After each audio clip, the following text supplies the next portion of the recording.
Which aftermarket line set is the right one for your customer's needs? Let's take a look. You can choose any or all of the search criteria from the drop-down menus on the left. For this example, let's go with a 3/8 liquid line size, 3/4 suction line size, and 1/2-inch insulation thickness.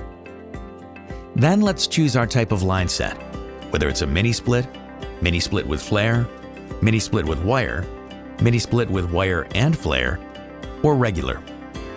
We'll choose regular. Click Search, and there are your replacement options. The letters at the end of the part numbers indicate the type of insulation that line set has. ER means regular elastomeric rubber insulation with a 1-year warranty. ERC means coated elastomeric rubber Titan tear-resistant insulation with 5-year warranty including UV.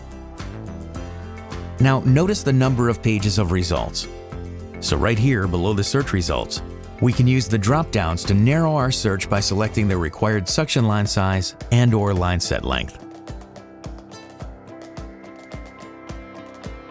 Or here in the cross-reference field, type in the part number of the original line set if you know it. The system returns a listing of compatible line sets from Totaline's inventory. You can also export the parts list to an Excel doc and use the drop-down menu here to select and search different product families if needed. And if you have any problems, contact customer service.